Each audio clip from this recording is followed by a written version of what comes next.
माननीय सदस्यगण, violating rules, not following procedure.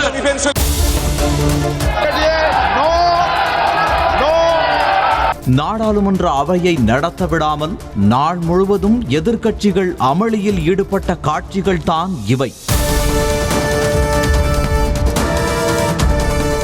நாடாளுமன்றத்தில் வண்ண புகை வீச்சு தாக்குதல் சம்பவத்திற்கு மறுநாள் பரபரப்பான சூழ்நிலையில் நாடாளுமன்றம் மீண்டும் கூடியது. அப்போது வழக்கமான அலுவல்களை ஒத்திவைத்துவிட்டு புகைக்குப்பி வீச்சு மற்றும் பாதுகாப்பு குறைபாடு தொடர்பாக விவாதிக்க வலியுறுத்தி மக்களவையில் காங்கிரஸ் உட்பட எதிர்க்கட்சி உறுப்பினர்கள் முழக்கங்களை எழுப்பினர். மேலும் பிரதமர் மோடி மற்றும் அமித்ஷா விளக்கம் அளிக்க கோரி அமளியில் ஈடுபட்டனர்.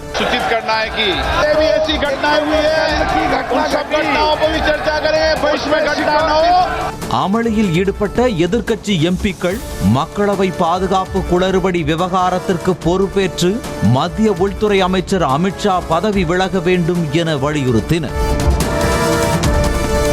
எதிர்க்கட்சிகளின் அமளிக்கு மத்தியிலும் பேசிய பாதுகாப்புத்துறை அமைச்சர் ராஜ்நாத் சிங் மக்களவை பாதுகாப்பு மீறல் தொடர்பாக விசாரணை நடத்தப்பட்டு வருவதால் அவையில் குழப்பத்தை ஏற்படுத்த தேவையில்லை என வேண்டுகோள் விடுத்தார். பாதுகாப்பு மீறலுக்கு கண்டனம் தெரிவிக்கலாம் என்றும், ஆனால் அவை நடவடிக்கைகளை தடுக்கக்கூடாது எனவும் கூறியுள்ள அவர் பாஸ் வழங்குவதில் எம்பிக்கள் மிகுந்த கவனமாக இருக்க வேண்டும் என எச்சரித்தார்.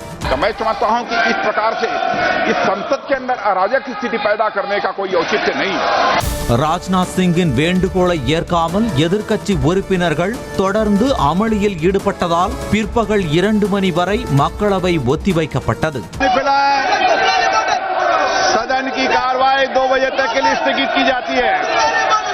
இதேபோல மாநிலங்களவையிலும் எதிர்க்கட்சி எம்பிக்கள் கூச்சல் குழப்பத்தில் ஈடுபட்டதால் அவை நடவடிக்கைகள் பாதிக்கப்பட்டன.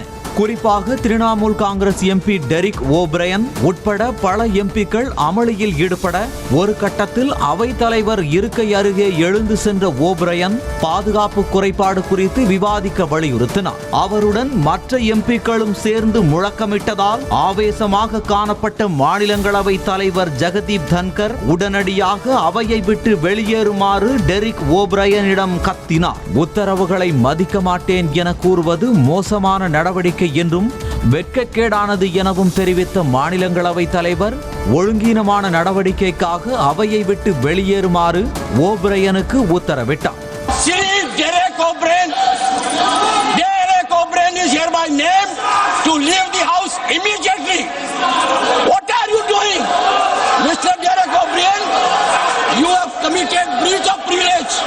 இதையடுத்து மாநிலங்களவையும் ஒத்திவைக்கப்பட்டு மீண்டும் நண்பகல் 12 மணி அளவில் கூடிய போது எதிர்க்கட்சிகளின் கூச்சலும் குழப்பமும் ஓயவில்லை. அவைத் தலைவர் எச்சரிக்கை விடுத்த போதிலும் தொடர்ந்து முழக்கங்கள் எழுப்பியதால் கூட்டத்தொடர் முழுவதும் டெரிக் ஓபிரையனை சஸ்பெண்ட் செய்தார். இதைப்போல மக்களவை நடவடிக்கைகள் மீண்டும் தொடங்கிய நிலையில் 13 எம்பிக்கள் சஸ்பெண்ட் செய்யப்பட்டனர். அவை நடத்த விடாமல் இடையூறு செய்ததாக கூறி ஜோதிமணி உட்பட காங்கிரஸ் கட்சியை சேர்ந்த உறுப்பினர்கள் 9 பேரும், திமுக எம்பி கனிமொழி, சிபிஎம் கட்சி உறுப்பினர்கள் 2வரும், சிபிஐ கட்சியை சேர்ந்த 1வரும் சஸ்பெண்ட் செய்யப்பட்டனர்.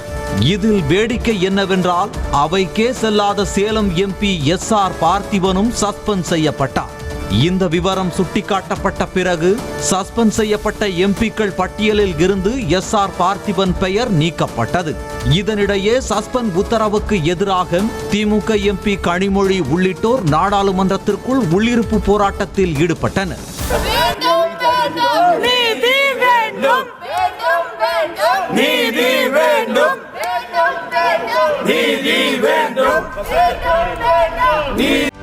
செய்திகளை உடனுக்குடனும் துல்லியமாகவும் தெரிந்து கொள்ள சப்ஸ்கிரைப் பண்ணுங்க.